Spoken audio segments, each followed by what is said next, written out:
On the 9th of February 2007, in the Círculo de Bellas Artes of Madrid, a public act of the opening foundation in the state of being constituted is presented before the media, sympathizers and friends, with the assistance of a representation of the embassies of Portugal and Angola that has been located at the event, amongst many other ones. The Spanish administration had been invited too, but they didn't answer.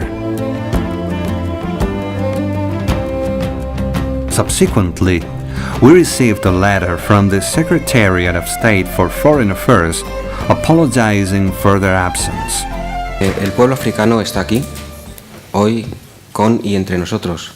The audience was informed through a live speech about Foundation's intentions to undertake a serious and a liable plan in which this country, its citizens and the government be involved to give back dignity and hope to the African continent that is in a way towards desperation and misery. Likewise, a documentary that makes evident the Foundation's declaration of intentions is shown.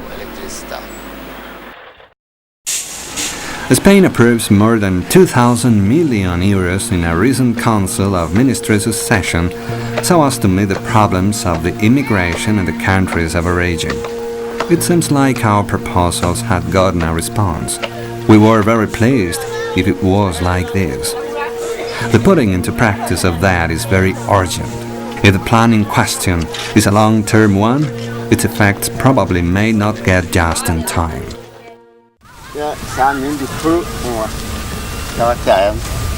Is it been doing anything for these people from a humane perspective? May it be too soon to wait for results?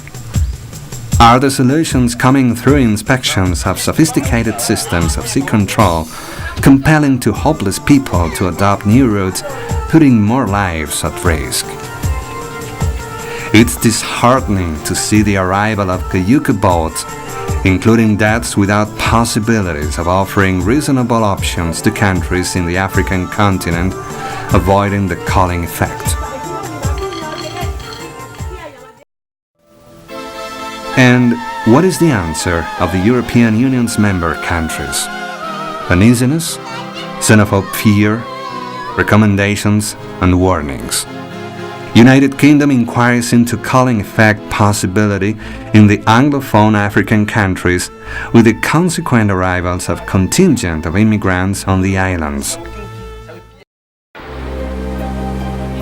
With the good weather coming up, a lot of cayuco boats are coming too.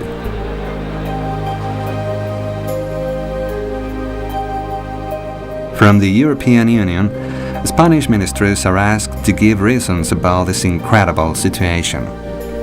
As if misery and the lack of hope not were an enough answer. Nevertheless, some warnings about the strong sanctions imposed by the European Union are issued and aimed to all those companies and any person that take advantage of hopeless people.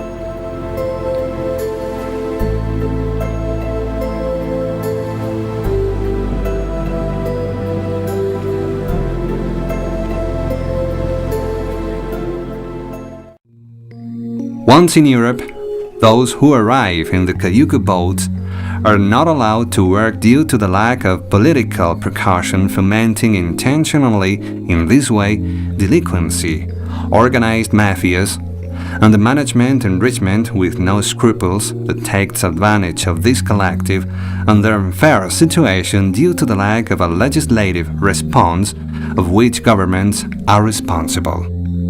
And when the situation of some immigrants socially inserted is legalized in Spain, this country is sanctioned by the European Union, showing off a xenophobe concept on the part of the European political elite.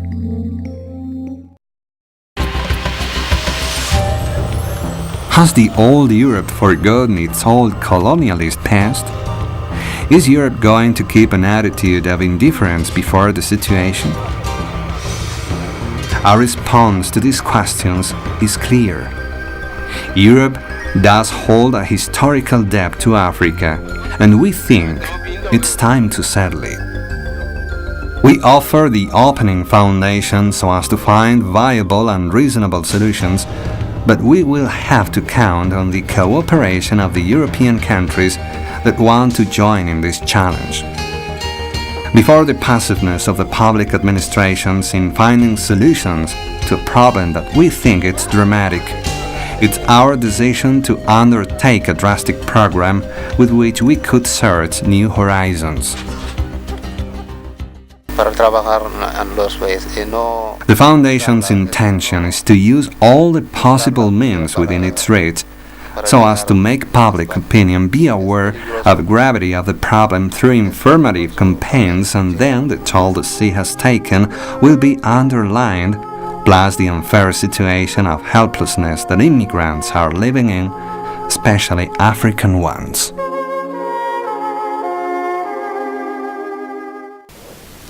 Los problemas que tienen el pueblo africano ahora mismo es que no se les deje ser ellos mismos.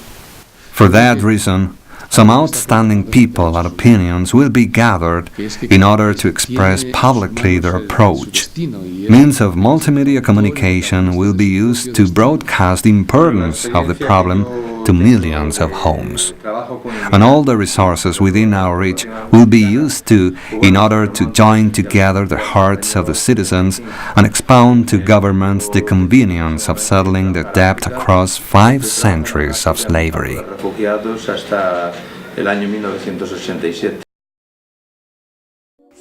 If the European Union don't react just in time, we will enter a new era of slavery, but in this occasion, more regrettable since the 21st century man has got within their reach the solution to every problem. Mankind know the recipe for healing up diseases, but the intellectual property has got them tied down. Mankind could eradicate hunger, but land speculation hinders them from doing it. All things considered, mankind could relieve their suffering, but it's much more desirable to use it to the advantage of thyself. But this maze of problems has a solution. It's a matter of thinking out seriously to help all those who ask for it desperately by using imagination and all the appropriate means within our reach, as it's been doing in other parts of the world.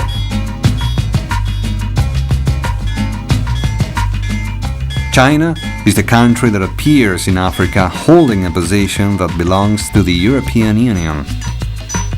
We hope we won't pay a high cost for this alliance in the future.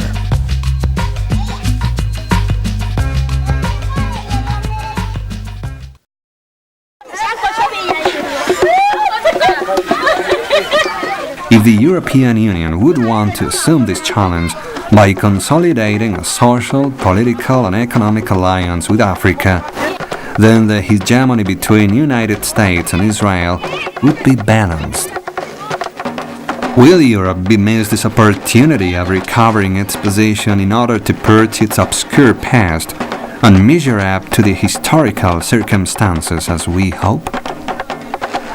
If so, we will be won this battle. If not, history itself will be witness of that.